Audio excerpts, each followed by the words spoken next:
ભાઈઓ આપણે બધા 20-25 વર્ષના છોકરાઓ થઈને એમ કે મારથી ગિરનાર નો ચડાય આ માડી લગભગ 90 થી 100 વર્ષની ઉંમર હશે તો ગિરનાર ચડે છે અને પૂરેપૂરી સ્ફૂર્તિથી ચડે છે આવી હિંમત જોઈ અને આપણા બાળકોએ મોટિવેટ થવું જોઈએ અને રોપવેની બદલે સીડીઓનો ઇસ્તેમાલ કરવો જોઈએ. આ રોપવે ઉપર પ્રતિબંધ મૂકવાનો સંસાધન ને શું કહેવાય ને લેખિત માર્જી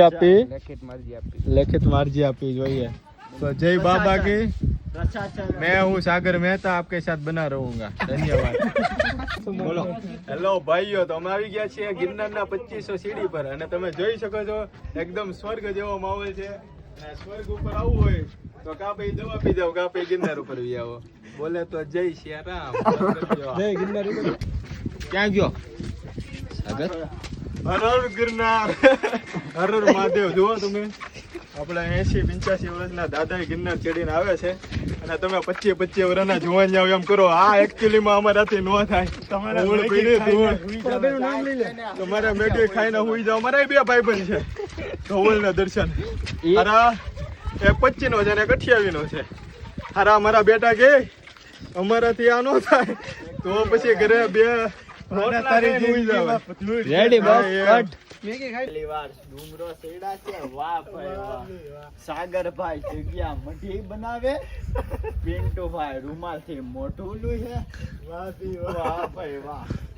જાણે કે ભાઈઓ વાદળામાં તો મોજે મોજ હો ભાઈઓ.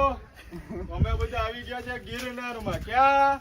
ગિરનારમાં એકદમ મસ્ત જગ્યા, અફલાટૂન જગ્યા, બહુ સારામાં સારી જગ્યા. એ મોબાઈલ ને વેચવાનો જગ્યા. એકવાર તો આવવું તમારે ચોક્કસ. અને હા, દાદરા ચડીને આવવું.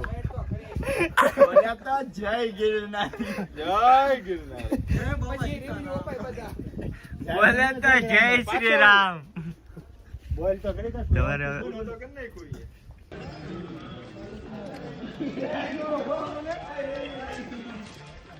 જય માતાજી. તો ફાઇનલી આપણે માતા અંબેના શરણોમાં આવી ગયા છીએ. બહુ તકલીફ પડી, બહુ પગથિયા છે, અમુક માણસોના ફેર ચડી ગયા, પડી ગયા, પણ છેલ્લે માતાજીના ચરણોમાં આપણે પહોંચી ગયા છીએ. તો બોલો એક સાથે જય જય અંબે, જય જય અંબે, જય માતાજી, જય માતાજી.